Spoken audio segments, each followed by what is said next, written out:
And now here's part 2 of our episode. Shannon, why that track specifically? Is there something unique about the track that really speaks to you? Do you feel like it represents the album in total, or what? Why is that the one that's the standout for you? I think it's a plethora of reasons of why I think this album. Like when I think of this album, I immediately think of this song. I think one, it does, I think, represent what the album is. Like I think Tank said something about like she viewed all of the versions of herself through the lens of green.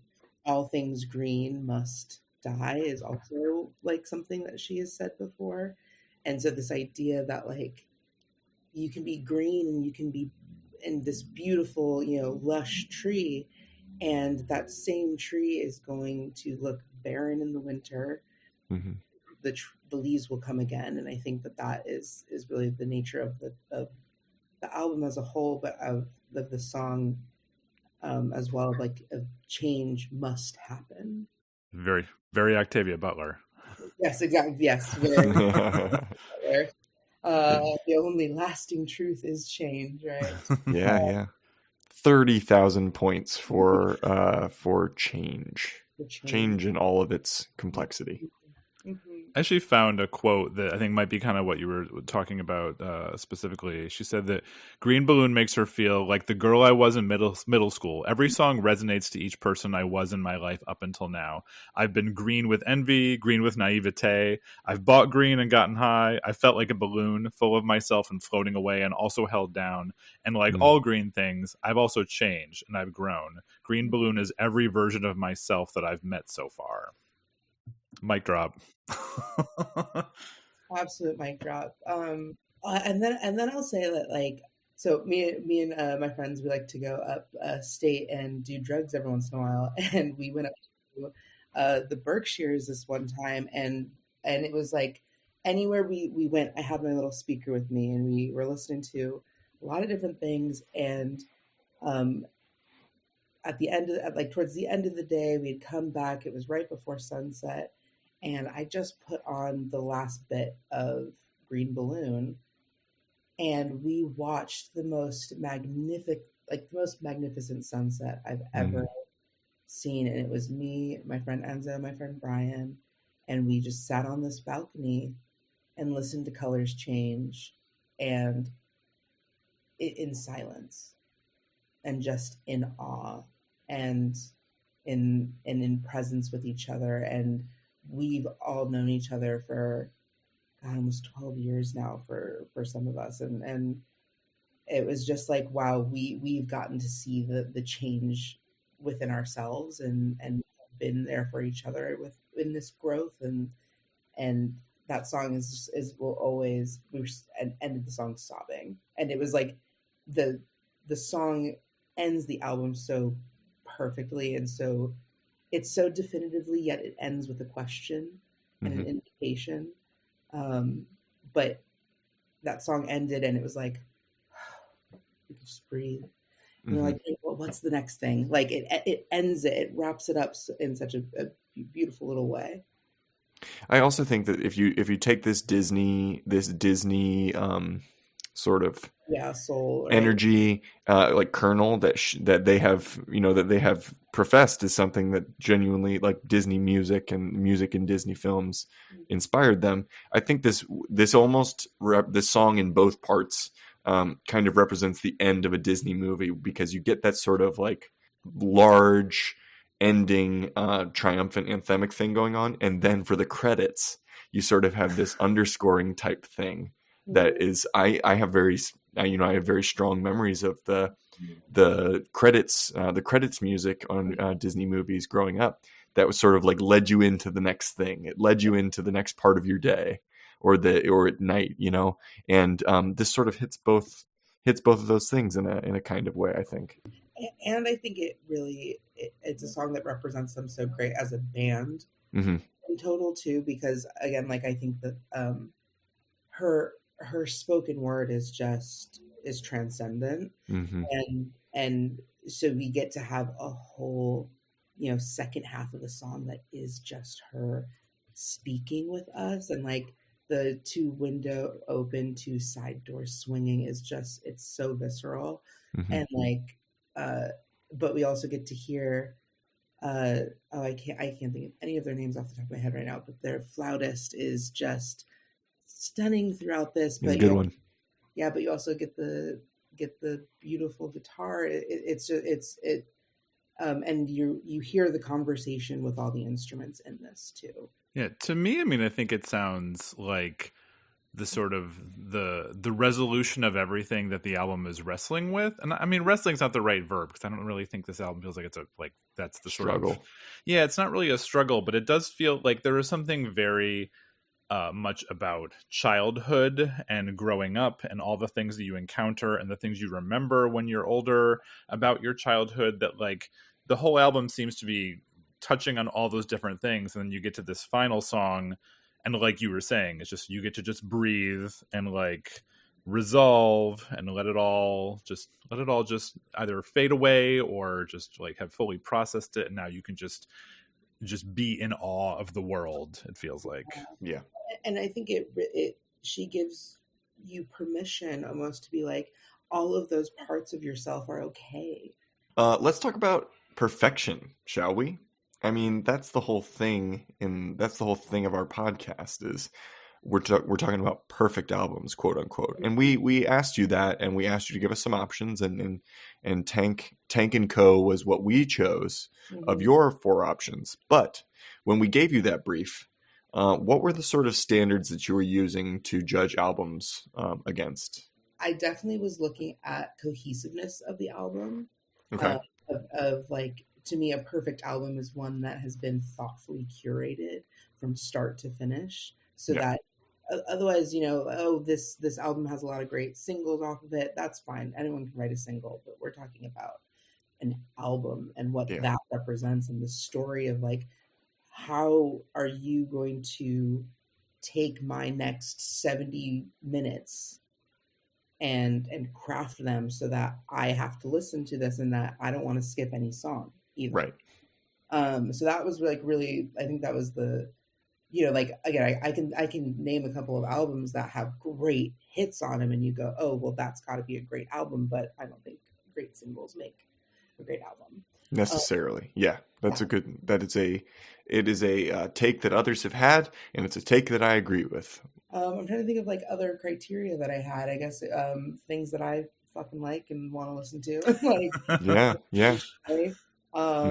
And, you know, don't make me so sad either, because there's a lot of great albums that I listen to, but that's like when I want to cry and the whole album is like, where this one, I really think gives you a lot of variety of, again, that musical gumbo. We dip into a lot. It feels very expansive in the genres that it dips into. But again, she leads you into the next song, and it's cut and created to guide you. I really enjoy. So, and I do think another strength of the album is these interludes and these preludes that tie everything together. They're like the proverbial rug really tying the room together. You know what I mean? Yes. And I think especially, especially in the sense that it creates one sort of full document without stops in between is always an interesting. You don't see it on every album where they have that sort of continuous sonic thread that goes through. But this is an album that does. Do you think that contributes to its perfection? Oh, absolutely. And again, I think it's an album that perfectly represents the band itself as well. It's such a great debut record label album for them that like it needed to feel like them, and those interludes really make it feel like them. They are like, unique is too small a word for what they are, you know, and for Tank's talents as well. About Tank as a vocalist specifically. I mean, as I was listening to the album, trying to sort of identify, well, what influences are they drawing from? And I know a lot of people have compared her voice to Nicki Minaj's in some ways because the way she uses it. And I know she did an interview where she was like, "Yeah, I was doing it long before Nicki Minaj was doing it," which is an awesome thing to say in response. It's a great thing. Yeah, love that. I also sort of think about like she also feels like she's not doing the same thing that SZA is doing, but like there is like there's some sort of overlap happening there. I mean, for me, the closest influence that I could think of, and this puts her in very good company, is someone like Erykah Badu. I mean, is that are you at all interested in any the music that they are influenced by? Have you, after listening to a lot of their work, have you sought out other artists to listen to? I mean, yeah, but I also think that like she's so rooted in the jazz world that like I think to compare her to like Ella and Aretha is also really comparable because her voice is an instrument. She uses it as an instrument. She is a part of the band. She's just our the storyteller, and that's her function in the band is the leader and storyteller. But the way that she plays and scats with the rest of them, like it really feels much more rooted in jazz than I think some of those other artists. But definitely plays with her voice in the way that like Nicki Minaj does, has like the soulfulness that SZA definitely is bringing to. Excellent company to be involved with. I mean, like to continue a little bit on her voice. I mean, to me also the fact that she does so many different voices. I mean, I'll be honest, it almost felt like 19 different vocalists on this album at some point. Yeah. Like, I mean, do you think that your theater background is also something that you connect with here? Because this album feels highly theatrical throughout. Oh, absolutely. I like any of the bands that I love, and I think. The storytelling is the root of it. I like you can have 0 words at all, and they are telling a motherfucking story. Like, and it makes you laugh, and because it surprises you. They again like the way that they banter with just their instruments, is wholly theatrical. Yeah, and they do not deny the difference between a studio album and a live experience, and they specifically curate and craft and again allow their environment to influence how the art, they want it to be the most palpable for their audience, and figure out how to get their audience on board with their storytelling. I've thought about this for myself sometimes. Like, what's a band that I think of at least once a day? And I have a handful of bands that I think of at least once a day, or kind of like am thinking of some idea of their history or their music, even if I'm not listening to it. Are they like that for you? Absolutely, yeah. I think I listened to them earlier, but it's definitely Tank and the Bangas, Wolfpack, Corey Wong, as an extension of Wolfpack, but also Corey Wong is a master in his own right. And then Lawrence. I think Lawrence, you said. I'm always kind of checking to see what they're doing. Like, well, if I'm throwing on anything, it's going to be like some sort of radio of one of their albums, if not one of their albums. All right, I got a fun one for you. We've never done this before, but I wanted to see. Yeah, I'm excited. I know what this is. Oh, so I'm going to ask you for a Tank and the Bangas lyric, and when I just said lyric, what was the very first Tank and the Bangas lyric that came into your head? What's the one that your subconscious bubbled up as soon as I said the words Tank and the Bangas and lyric together? I think it's because we just listened to it, but it's that to window open, to side door swinging, to woman. Like, there's something so beautiful about that, and as someone who grew up in my younger years in the Midwest, like something that nostalgic that brings that back. Yeah. Say it one more time. Say it one. I want our listeners to hear it real clear. What was it? To window open, to side door swinging, to woman. That's a good one. That's a really good one. I feel like that's a something I was thinking about the other day. I was talking to our friend Casey, and Casey's a musician, and writer. And so hearing him talk about lyrics too and the way that they exist for him, I always think about like which lyrics stow away in you, even if the rest of them kind of aren't thinking you don't have them top of mind all the time. And especially as somebody who doesn't listen to lyrics first when I listen to music, that's kind of I'm trying to give the lyrics more attention these days.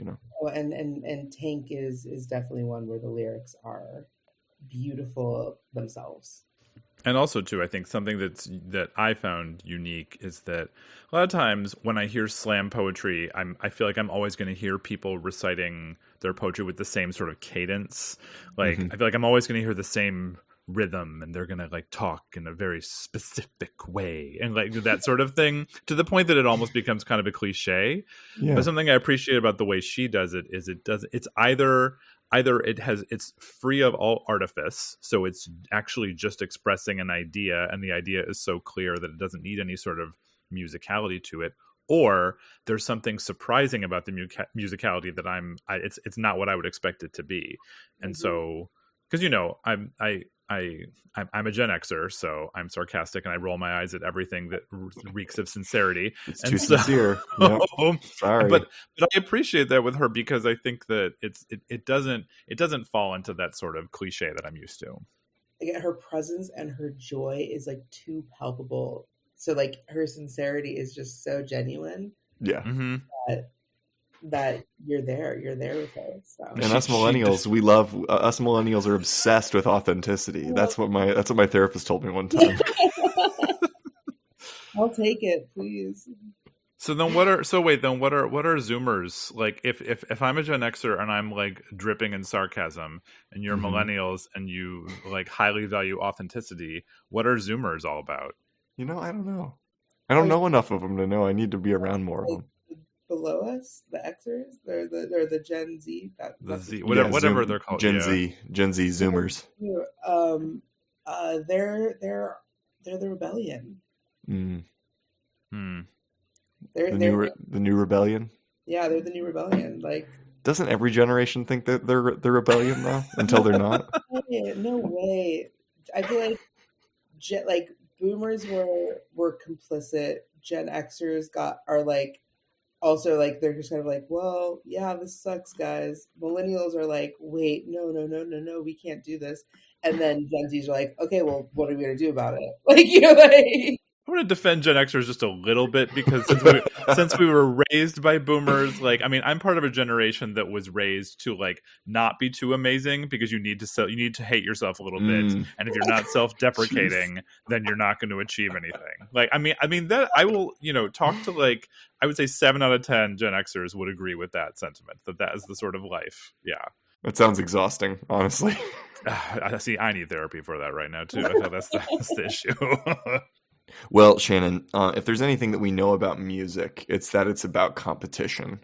And this is a competitive podcast, and that you came on here to compete. Okay, yeah, we're capitalists here, Shannon.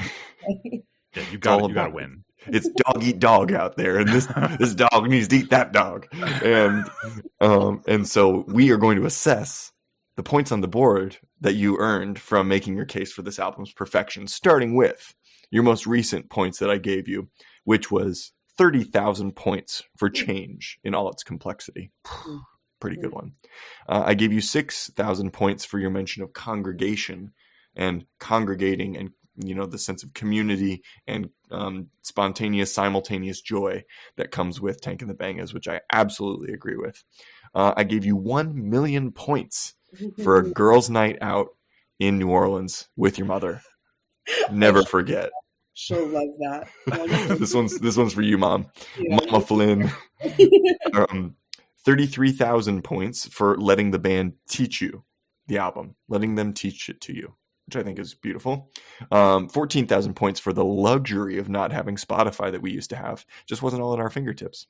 I gave you 250,000 points for Silver Sun Pickups being the first band that you ever saw live, which is excellent. I love that album. Yeah, Lazy Eye is a song that still lives in my brain rent-free. Rent-free, as the Zoomers would say. Yeah. You got 12,000 points for Aqua being the first album that you ever owned. You gave me a big old green button you gave it to Michael. You gave the green button to Michael for his job summarizing the band and their history up to now.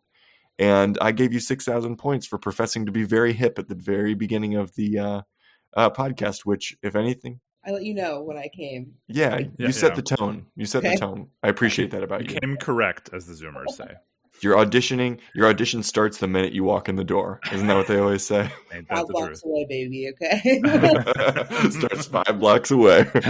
So, with this audition that you gave for Green Balloon by Tank and the Bangas, Michael, our the grand poobah, if you will. I will. You see the points on the board. You heard the case that Shannon made. Tell me, by your approximation, does Green Balloon by Tank and the Bangas go to 11? Is it a perfect album? I think you have accomplished something by making this harsh and snarky Gen Xer a little bit squishier by listening to this album. Yeah, this album goes to 11. It's a perfect album. Yay!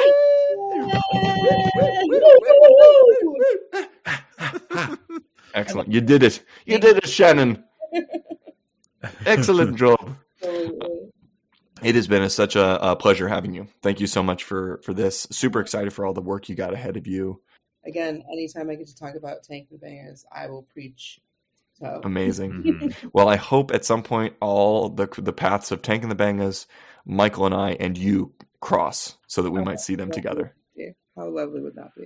I wish that for us. I maybe if we speak into existence a festival where all of the artists that we've covered all play together, and we get to invite all of our guests as VIP guests to this festival. Don't show our cards. We could organize that someday. Some of our music artists, haven't they? Some of them have died. Several of them have, but that doesn't matter. We'll hire like a tribute band for each of them. Oh yeah, or tribute band, or that too. You know, like instead of Talking Heads, we could have This Must Be the Band. You know, that Talking Heads tribute band that's supposed to be really good. We could do it anyway. So we have to tell you what we chose as our standout track, and we chose, Michael. What did we choose? We chose Hot Air Balloons.